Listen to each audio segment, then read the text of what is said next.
I'm currently an active pastor, and I'm also an atheist. I live a double life.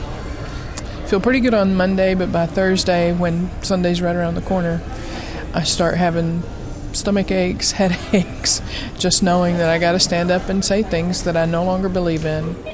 In 2012, NPR told the story of Florida pastor Teresa McBain. A preacher's daughter, she was raised conservative Southern Baptist. She remembers having questions about God and the Bible as a child, but she set those concerns aside and eventually became a pastor herself. During her 9 years ministering to a Methodist community, Teresa stopped ignoring her doubts and hoped to deepen her faith by looking for answers to questions like, is Jesus the only way to God? Would a loving God torment people for eternity? And is there any evidence of God at all? That's when her faith really started to unravel. Sometimes I think to myself, if I could just go back a few years and not ask the questions, and just be one of those sheep and blindly follow, not know the truth, it'd be so much easier. But I can't do that. I know it's a lie. I know it's false. This is Teresa at the American Atheist Convention in 2012, speaking to a crowd of 1,500 non-believers. I'm a pastor currently serving a Methodist church, at least up to this point. And I am an atheist. I was the one on the right track, and you were the ones that were going to burn in hell. And I'm happy to say, as I stand before you right now, I'm going to burn with you. Teresa became a well-known atheist, but during a deep depression, a few years later, her story took another turn. At her lowest point, she says she found God right beside her and realized the true meaning of grace. I think the best real-life example for me of grace is my dad. In 2012, I told him that I didn't believe anymore. He was crying, I was crying. I just blurted out, "I'm sorry, Dad, I didn't mean to be such a disappointment." He shocked me by saying with a strong voice, "You are not a disappointment. You're my daughter, and nothing you do will ever change that." You see, that's grace. Grace is God saying to us, to me, "You are my daughter, and nothing you do will ever change that."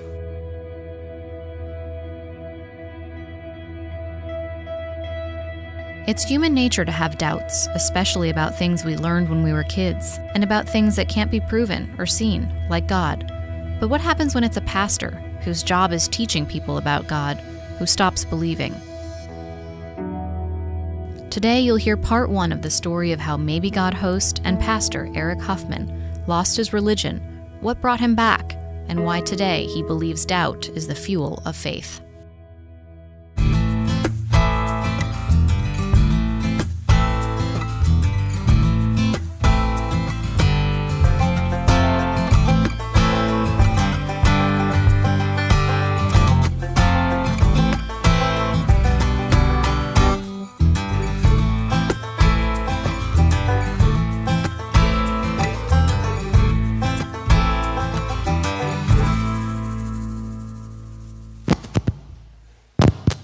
Hello. Sounds rough. Maybe I'll go with the televangelist. This is me in 2006. I was in my 20s and leading a new church called Revolution near downtown Kansas City. The idea of God hating or despising religion is one that strikes at the heart of all we are about at Revolution. Many of you know the mission of Revolution, hopefully. The mission of Revolution, if you know it, say it with me, is to create a Christ-like culture in which ordinary people are empowered to do extraordinary things by rethinking societal norms, removing the dividing barriers, and reshaping the future of the world. If you've listened to Maybe God or to any of my recent sermons at the Story Houston, you're probably asking yourself, what's with that accent? I don't really have a good explanation for that. It was the 2000s, and everywhere you looked, from The Daily Show to Saturday Night Live, everyone was making fun of George W. Bush's Texan accent. and I wanted to lose mine. Kansas City was the first place I'd ever lived that wasn't deep south. And so I think that accent was some subconscious attempt at not sounding like a Texan. Religion, once it is tainted by human hands, teaches us to adhere to a certain set of norms. In order to fit into this religious box, we have to adhere to these norms.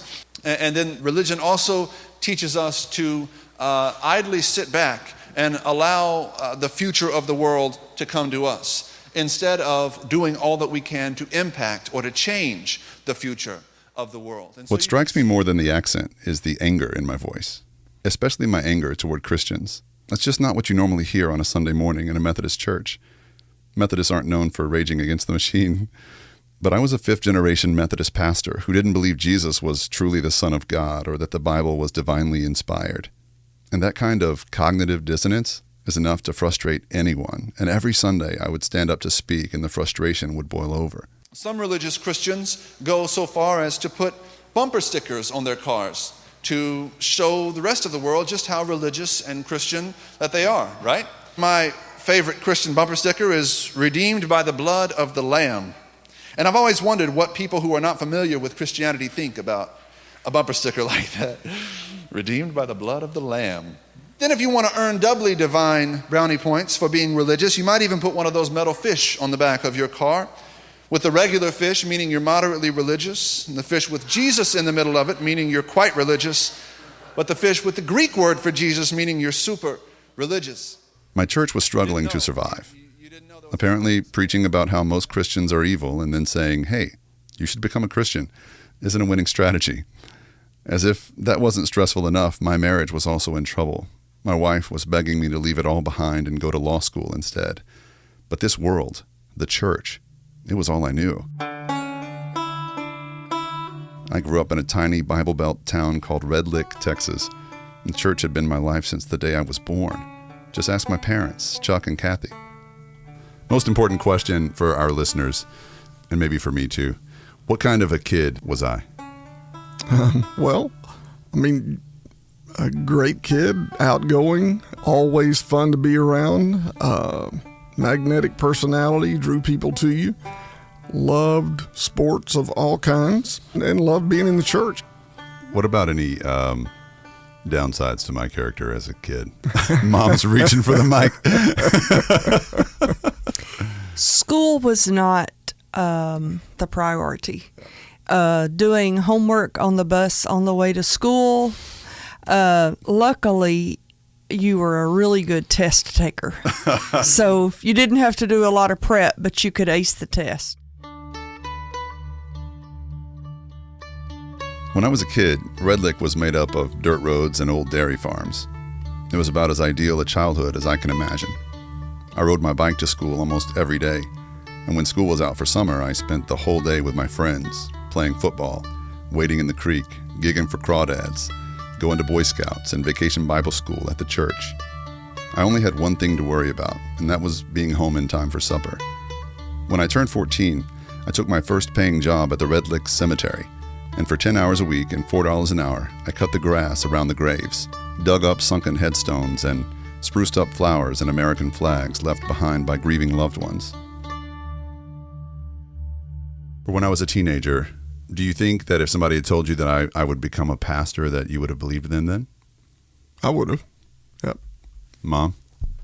Yes, I always, whether it was jokingly or not, I always thought you would be a preacher or a politician. And I say that they're very much the same. Oh, God. When they were growing up, my parents' lives revolved around their churches, too. Their first date was on a church hayride. Things escalated quickly from there. I let my relationship with your mom take first priority in my life, even over my relationship with God. Always a recipe for disaster on some level. What comes out of that is in our junior year of high school, we realized we were expecting a child. And so... Immaculate conception. Yeah. Because you guys have never had sex. Yeah, right, exactly. But just to be clear, that was your sister, not you. She's the accident. No, she's the one immaculately conceived. Okay, I got it. They decided to stay together and keep the baby, which meant they had to tell their families, starting with my mom's mom, Virgie, who had a bit of a temper. What do you remember feeling sitting at that table? Scared mostly, I think, and just a lot of unknowns. Embarrassment, disappointment, fear. School officials forced my mom to go to a separate high school just for pregnant girls, to keep her from being a bad influence on her friends. She was 6 months pregnant with my sister on her wedding day. I came along 4 years later, and my teenage parents struggled to support our family of 4. Our first home was on wheels. Before he became a pastor, my dad spent 15 years working at the local paper mill. I still remember the awful smell of sulfur dioxide that followed him home every day. Mom ran a beauty shop in a portable building next to our house, and through it all, Red Lick Methodist Church was the center of our lives. Gosh, this looks exactly the same. I bet that my name's on some of those trophies. Maybe. So we're walking down the hall, fellowship hall at Red Lick Methodist. There he is. There's Brother Dud. Dudley Childs is a riddle. At first glance, with his button-down white shirt tucked neatly inside his slacks and his pitch-perfect southern drawl, he looks and sounds like a typical small-town pastor. But there's more to his story. Before he found God, Dudley used to be a heavy drinker and something of a womanizer. And even after he became the preacher at my childhood church, he still had an edge. I remember him being the first pastor I ever saw smoking a cigarette. This place looks very familiar. Yes, I'm sure it does. I'm sure it does. It's funny how when you're a kid, you remember things, they're so much bigger. Because this choir loft it's tiny, but back in the day, it seemed huge. Yeah, I preached behind that thing for 20 years. Sometimes people think of small Bible Belt churches as seedbeds of bigotry and hate, but that was never the case for me. Back in the 80s in rural East Texas, Dudley taught me and my friends to love everybody the same. I just always loved the people, no matter what, I would have a mom and dad come up to me and say, I'm just very worried. My child's gay, and how do you handle that? And I said, you love them. They're your kids. You keep loving them. They're still God's children. They're still of God.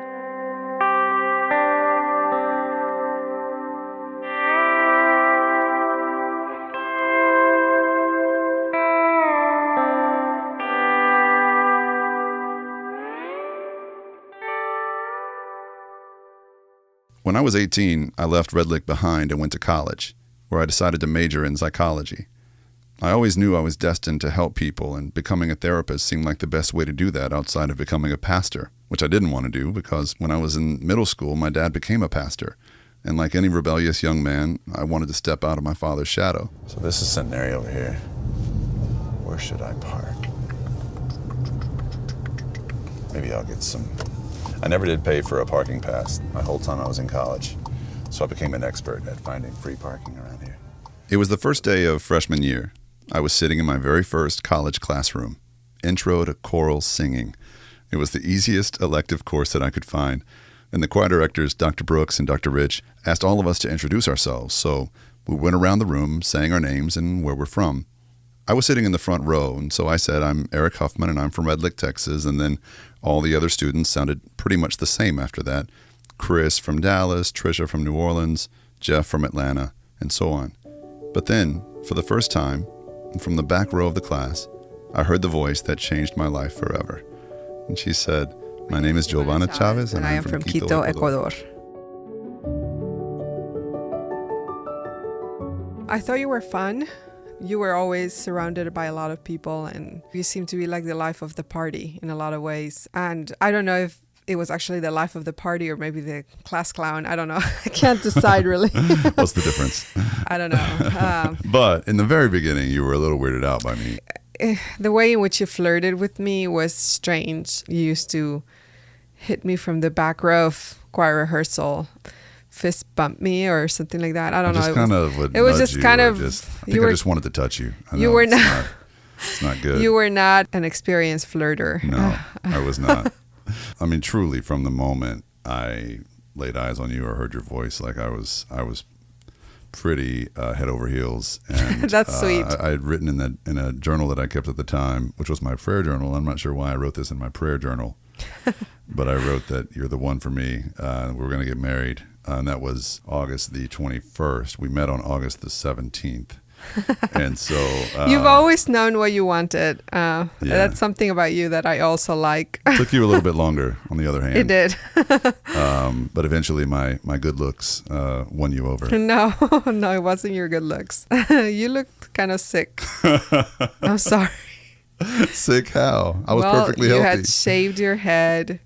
You had mild acne, and I just felt that there was something wrong with you. I actually, when I went to complain to our music teacher that you kept fist bumping me, I asked her, is he sick? I mean, I want to be merciful. He looks sick. I didn't know it then, but Giovanna was being cautious and protective for a reason. She didn't have the same sheltered life as me. She left Ecuador against her parents' wishes when she was just 16 years old. And she moved to Houston, where she was pretty much on her own. I was 14 when I discerned that God was calling me to be a pastor. I actually knew it was not a possibility in my home church and in my home country. Female leadership wasn't something that was widely accepted. Giovanna's calling to be a pastor precipitated her move to Houston, where she found work helping out at a church, and a year later she met a pastor named Martha. Martha and her congregation basically adopted Giovanna and raised enough money to send her to college. Giovanna always knew that she wanted to marry a pastor, and she showed no interest at all in me until we teamed up to start a new ministry on our college campus called Stepping Stones, which was a student-led worship service that we held on Wednesday nights at 10 p.m. At our very first Stepping Stones, more than 1/4 of our campus showed up to check it out. That night, after the music was over and after the prayer time was over, you come up and you deliver the sermon. You share the story about you getting arrested and how your dad reacted. I mean, I already was crying. At that moment, I realized that you were obviously called to some kind of ministry, and you would be a great partner. I said that night, I am definitely marrying this guy. And since you were already kind of in love with me, it kind of worked out easily. I guess you could say that was the first new church we ever worked on together.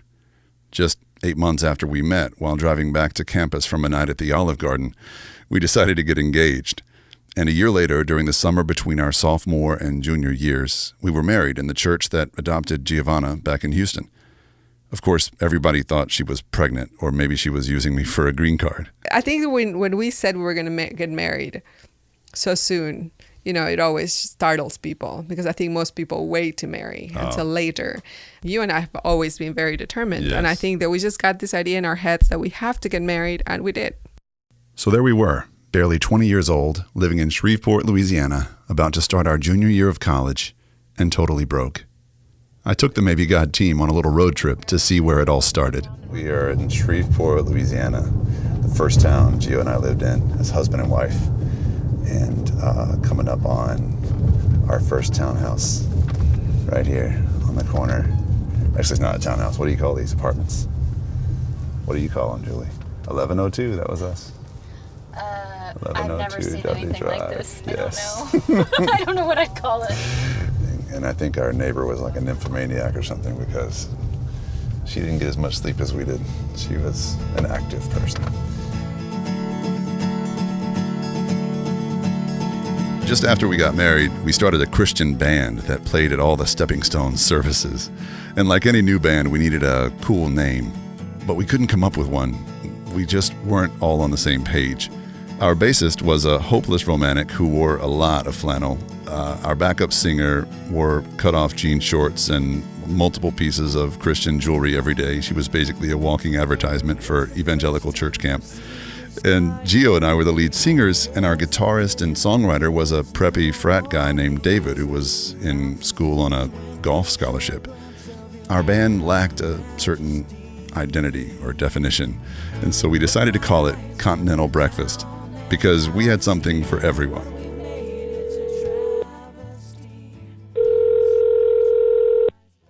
This is David. I'm actually calling for the David Ham of Continental Breakfast fame. Do you know him? Yes, I have heard rumors and echoes of the name, but he's elusive.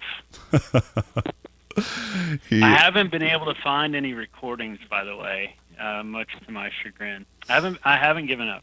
All right, there's got to be a recording. Yeah, I mean, if there is any justice or equity in the world, then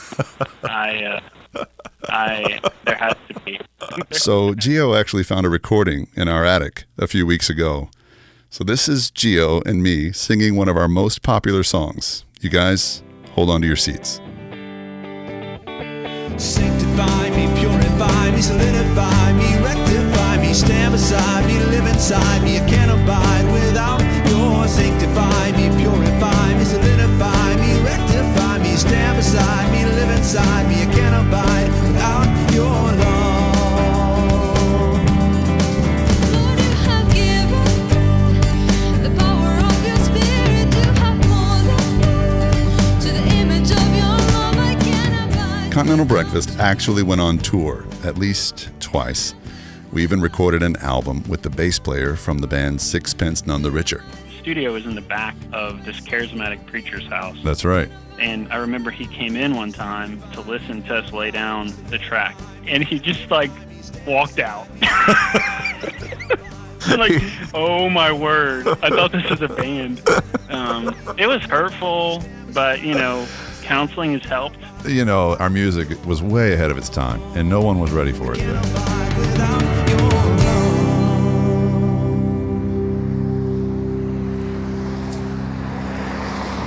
So what did you and Gio do for fun around here? This is going to sound super boring, but I was a full-time student, and then I was also working full-time. So I don't have great memories of this place. All I remember is feeling like I was behind on my work and I was behind on my school, and marriage wasn't easy, and so it was kind of in my memory, it's just kind of a struggle, No, Gio remembers it the same way. We worked at a mall that was about a block from the house I showed you, and I worked at the jewelry place selling diamonds, and she worked at Victoria's Secret next door. During my junior year of college and my first year of marriage, I was failing my statistics and calculus classes. Math and I just never really got along, and I had fallen so far behind with my job and my marriage and everything else. And so I decided to drop those classes and to drop my psychology major that required those classes and to become a religion major instead. I still didn't want to become a pastor, but religion was the easiest path to graduation that I could take. And so I took it. And I look back on that time, Gio, and I think, this poor girl fell for a guy who was in love with God and wanted to spend his life like sharing God with the world and just being all in for the gospel with you. That had always been your vision ever since you were a little girl. And you sort of hitched your wagon to mine, and then everything began to change. Mm-hmm. Because that faith that you saw in me, that spark that you loved, quickly disappeared. My decision to major in religion ended up leading to one of the deepest and darkest struggles of my life. It was one professor in particular who started me down a path that derailed my faith for over 10 years. His name was Dr. David Otto, and he was a living legend on my college campus. Dr. Otto was known widely for his irreverent style and his crass sense of humor, and all his students idolized him.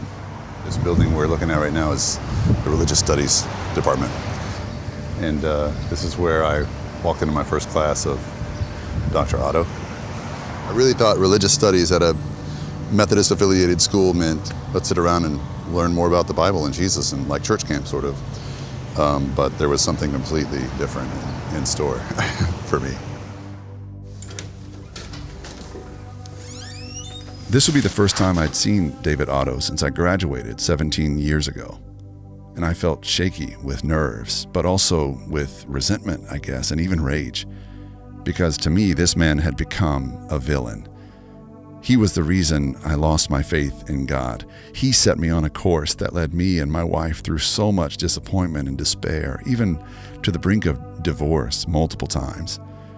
As I walked into his office that day, I realized, even though I eventually found my faith again, I was still carrying this bitterness about what he had done to me and what he had done to who knows how many other students like me over the years. I'm looking for David Otto. I'm afraid he's dead. I'm not surprised. The way that guy lives. How you doing, man? Fine, how are you? It's good to see you. It's been too long. Yeah, it's been a long time. How have you been? Fine. Yeah? You're a married man now. Married man, honest. Honest man out of you. 17 years later, his office looked virtually unchanged by time. His desk was still a disaster. I saw the same stacks of the same books on the floor. The only things missing were the posters of drag queens that he used to have on full display for all to see. The most obvious change was not the office, but the man himself. His speech, once quick and sharp, was now slow and slurred, and he had scars on his head from recent brain surgeries. I wondered if Dr. Otto was suffering with Parkinson's. All right, how much time do you have? As much as you want. I started the interview by telling Dr. Otto how grateful I am for him. And it's true, I am. Even though I'm still bitter about some things and resentful, I'm also grateful for the ways that he's made me the man that I am today. And then we picked up right where we left off 17 years ago. I remember a very young man who seemed to initially think he had all figured out in terms of faith. And you had what I'd call a pie crust faith, which it was something easily made but easily broken. And when the pieces started falling apart, I noticed you scrambling. And the scrambling is what I remember. You looking for a way to put it back together again. Do you see that a lot with students? Oh, yeah, all the time, yeah. It's an occupational hazard. It just happens. I mean, my area is the academic study of religion, and in particular, biblical studies. And if you're raised in church, you don't learn how to look at the Bible as from a scholastic point of view.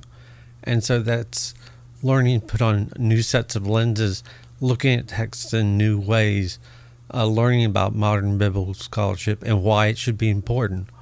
If you never looked at the text that way, it's just mind-blowing. It really did blow my 20-year-old mind. Like most Christian kids, I was taught never to question anything about the Bible ever. And now Dr. Otto, the most brilliant man I'd ever known to that point in my life, was pressing me to question everything about the Bible. He convinced me that Christianity is anti-intellectual, anti-academic, and that's not who I wanted to be. I wanted to be more like David Otto, the smartest guy in the room. Now, I know he's not the only David Otto. In fact, there are David Ottos all over the country encouraging students to dissect and dismantle their preconceived ideas, including their faith in God, but not in ways that are always objective or even honest.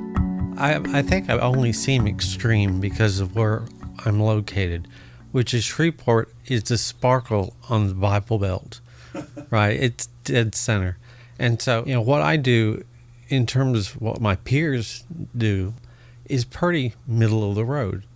It's just because I'm in Shreveport doing it that it seems so incredibly, at times, outrageous. I definitely not encountered intellectual critique of the Bible before. To me, like, God just wrote it. Yeah. Right? You don't mess with it. And you started messing with it from day one. One of the first classes I took with Dr. Otto was World Religions. There were about 12 students in that class, and I was the only one who was, at that point, outspokenly Christian. One morning, Dr. Otto walked into the classroom wearing a black t-shirt with a bunch of tiny white words on it. It was a meme that read, "Christianity, the belief that a cosmic Jewish zombie who was also his own father can make you live forever in his cloud kingdom if you telepathically accept him as your master and symbolically devour his flesh so that he can remove an evil force from your soul which is there because a rib woman was convinced by a talking snake to eat from a magical tree makes perfect sense." When all the students read the shirt, they all laughed, and Dr. Otto laughed and was very proud of himself. And I pretended to laugh too, even though I was conflicted deep down. I was smart enough to realize that I was basically the butt of that joke. It was just 12 students and an internet meme. But that was the day I decided you can either be smart or you can be Christian, but you can't be both. And so I decided to leave Christianity behind.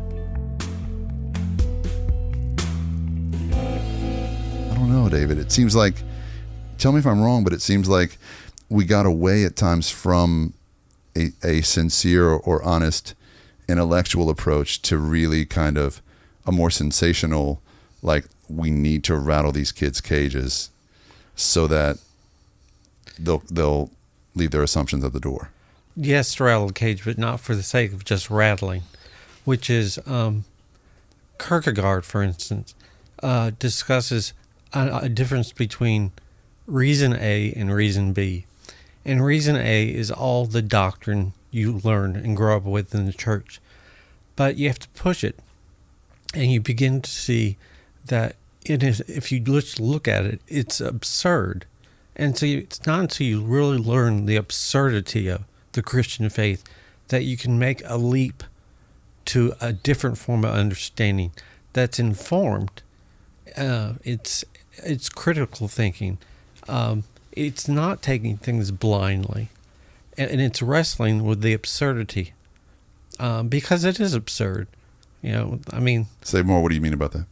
Well, you think about a Jewish peasant over 2,000 years ago, pissed off some Romans, was crucified, and rose from the dead 3 days later, continued teaching, and eventually ascended to heaven. Well, that doesn't happen very often, and it's rather absurd to make that claim, unless you have something that you can rely upon to back it up. I do remember just feeling simultaneously invigorated and shaken to the core after every class of yours. There was a time, I think it was a Gospel of John class, you paired us off in pairs of 2, usually boy-girl pairs, and we read the woman at the well narrative. You know what I'm talking about? Yeah. In erotic voice. What the heck was that about? That was when queer theory was just catching on, and the idea is you can queer a text to get the sense of was the writer attempting to sexualize characters? And if the writer was, how can you find that out? So what I had to do was a reader response exercise to see if you could sexualize these characters. Well, but if you read just about anything in the voices we were reading them in, I mean, at least when you're 20 years old like I was, and get your boat going, you know what I mean? Like, I know, but the idea is, had you ever read that text like that before? Have no, you ever thought now about that? I can't seem to read it any other way, thanks to you. Right. The trauma of my second-year religion class. There's a 12-step program for that somewhere. But the idea is, it's meant to raise questions about not only what the writers were thinking, but how do we as readers bring stuff to the table when we read text. But you don't really think Jesus was coming on to this woman or vice versa, sexually? I don't believe any of that happened. There's also the mysterious character in Mark. Yeah. Who's occasionally naked, I think. Yes. And whereas I think in my Bible Belt church, they would have just skipped that verse, to keep the naked guy out of it. Right. I felt like in your class, it was a swing in the total opposite direction, which suddenly this guy is Jesus' secret lover or something. And I felt like it was going from one fundamentalism to another, where it seemed like to be Christian was to be intellectually deficient. I mean, it seemed, I remember you describing Christians as ignorant on more than one occasion. Yes, but not unredeemably. I think all people of all religions are called to have some degree of intellectual rigor. Sure. And I agree. And not to have intellectual rigor is in many ways to renege on your responsibilities as a believer. Yeah, no, I agree. I think that churches in particular must do a better job of introducing intellectual reasoning for believing in the stuff we believe. Yeah. And especially to young people as they find their way to classes like yours, to be able to make sense of the stuff you're teaching, not to dismiss it, to make sense of it, and also to be able to know where to go to counterbalance some of what they're hearing here. Yeah. I want to push a little further on this because I think there was some anger then. I don't know if it's still there, but there was some legitimate anger in you about organized Christianity that really manifested itself at times in your teaching. Yes. As an openly gay man, I have been used by the church when it was convenient by them, and then dismissed and belittled by the church when I wasn't of use.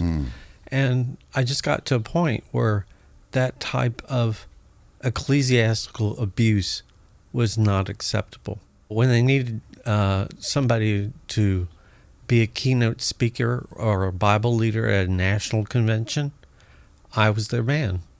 Mm-hmm. I could always draw a crowd, but then when I wouldn't shut up about being gay, that causes a backlash. There was a rumor back in the day that there was a time when you wanted to be clergy. I went up for ordination and went before the board of ordained ministry.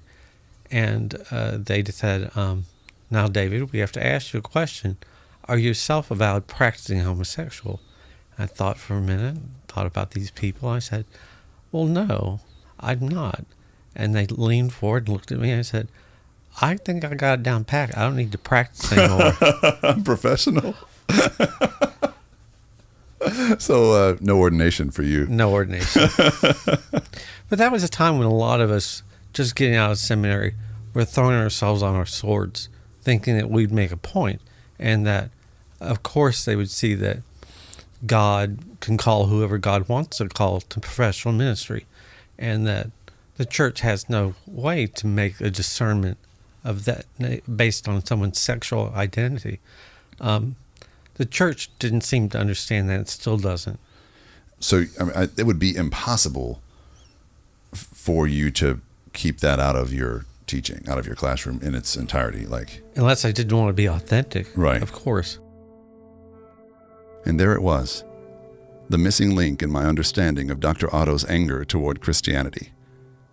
By his own account, he felt used and judged by the church his whole life, and his anger and pain came through in his teaching naturally. When you're a naive 20-year-old kid idolizing your favorite professor, it's easy to internalize his anger toward Christians until you're angry at Christians too. And I realize now that's what happened to me. Now these days as a pastor, I deal with people all the time who've been hurt and broken by those who should have loved and protected them the most. And if you feel like the people who hurt you the most did it in the name of God, maybe that's motivation enough to spend the rest of your life leading others away from Christianity.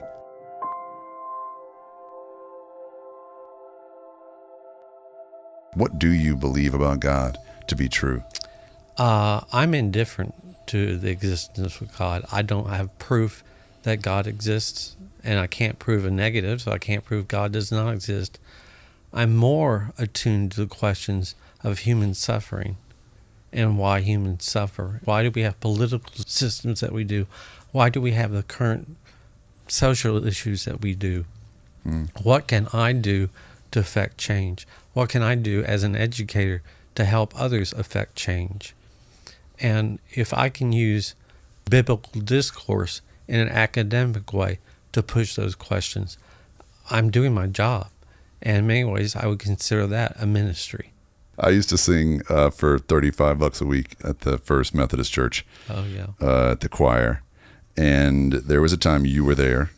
I think you had been teaching like a Sunday school class or something, and you got up in the middle of a sermon. Do you remember this? Yeah. Remember what you said in the middle of his sermon? Oh, shit. I think it was, this is shit. That's what I think that was right. And you stormed out. Yeah. I don't think that had ever been said before in the sanctuary of First United I Methodist. have never heard such outrageous crap in my life from a pulpit. Remember what it was that he said? Yes. He said that he thought he heard a burglar, and so naturally he reached into the nightstand to pull out the gun. And I thought, on so many levels, this is so wrong. I mean, you're supposed to be an ordained clergy person who understands the doctrine and dogma of the church. You should be advocating nonviolence. You shouldn't be, posturing your manlyhood. I said that all things running through my mind at once. And so that was the only response I could muster at the time. And I've never been back since. Have you ever wondered how your life would have been different had they granted you ordination and all your dreams and your friends' dreams came true about the church changing its ways? Not anymore. I used to have this idea that somebody would come knocking on my office door and say, David, we made a grave error. We'd like to ordain you immediately. And, think, what would I do? But that obviously didn't happen. I gave up that years ago. How much of your actual belief system is intellectual premise versus experiential disappointment? It's not that the disappointment didn't affect me, but I've always been a creature of my mind. I mean, it's the world I live in. I'm an academic, so ideas, thinking critically, has always been part of me. After talking to Dr. Otto for over an hour, I began to see him differently. My heart began to change. In my mind, I had painted him as a dangerous and dishonest villain, but toward the end of our talk, I could only feel compassion. I still don't agree with his worldview or his approach in the classroom, but I also can't really understand everything that he's been through, all of the struggles that made him who he is today.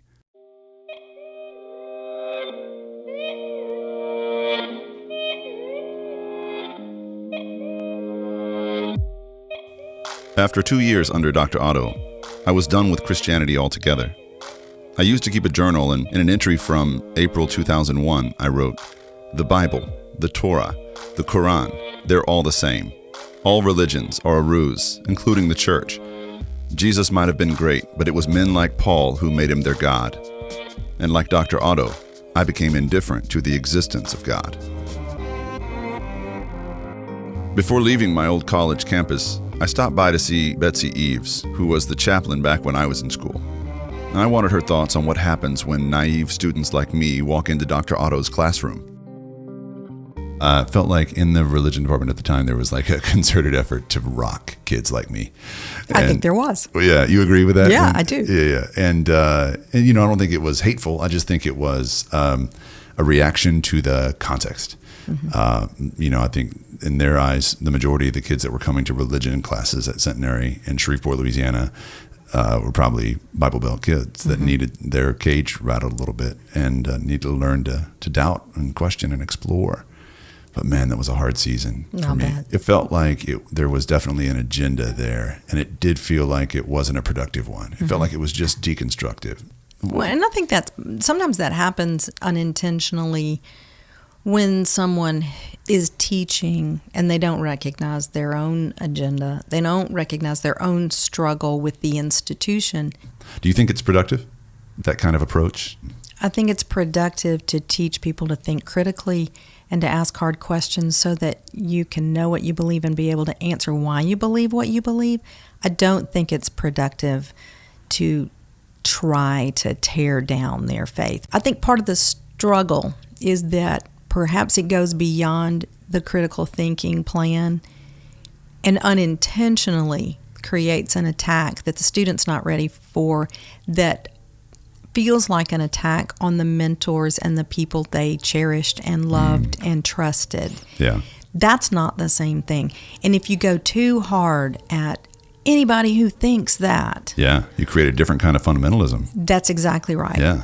And you create division. And then a student has to choose who to trust. Betsy was spot on. I remember the resentment building in my heart toward the people who raised me to be a Christian. Pastor Dudley, my Sunday school teachers, and even my own parents. How could they brainwash me with their backward worldview and not expect me to learn the truth about other religions and evolution, sexuality, and all the discrepancies in the Bible? My dad and I started talking less and less because every time we spoke, one of us picked a fight, usually me. My relationship with Giovanna grew even worse. Remember why she fell in love with me in the first place. She saw a man who loved God and wanted to preach the gospel. I wasn't that man anymore. We both wondered how our marriage would survive my deconversion from Christianity. You doubted basically everything. I mean, you doubted God, Jesus. I used to feel like you definitely just lost your way altogether. And the issue that I found in that belief system, there is no grounding in God as being the author, our maker, and our ideal of who we should follow. And I just think that is full of human theories, that the heroes of those worldviews are just uninspiring and something that lead anybody to despair. And that's kind of how I felt that your life was going. It was going into this despair. It was, and man, we would fight. Like we would like knock down, drag out, not physically, but like we would just like weep and scream and just you could not believe the things I was doubting. And I was so sure in my doubts. Yeah. That's what's funny is that I lost faith in my certainty, but I was certain of my doubts. Yeah.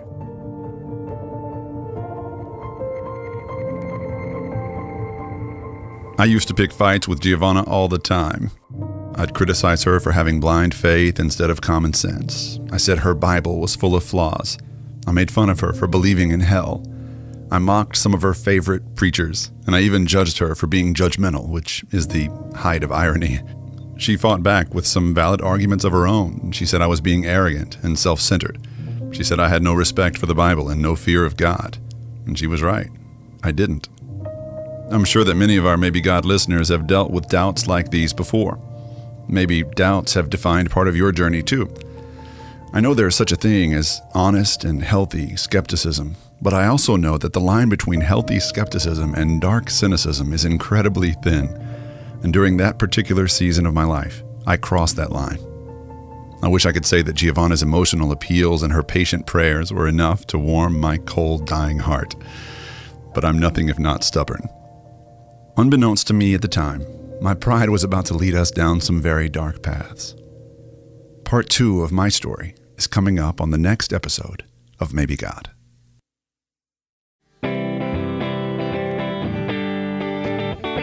Sanctify me, purify me, solidify me, rectify me, stand beside me, live inside me. I can't abide without your sanctify me, purify me, solidify me, rectify me, stand beside me, live inside me. I can't abide without your love. Your love is like a rolling river. It takes me places that I never thought I'd go. It takes me higher than I've ever been before. It's you I wanna love, Lord. It's you I wanna know. Lord, you have given the power of your spirit. You have molded me to the image of your love. I can't abide without you. No, cannot live without you. Bestow your light in me, that you may shine through me. I can't abide without you. Sanctify me, purify me, solidify me, rectify. Maybe God is produced by Eric Huffman, Brandon Duke, and me, Julie Merle-Courtois. Our sound engineers are Pat Lowry and Aubrey Snyder. Our editor is Brittany Holland, music is by Nathan Bonus, and our intern is Caroline Love.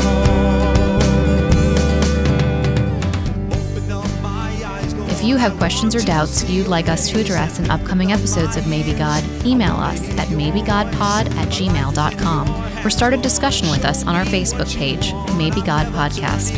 And don't forget to subscribe now on Apple Podcast or your favorite podcast app. Solidify me, rectify me, stand beside me, live inside me.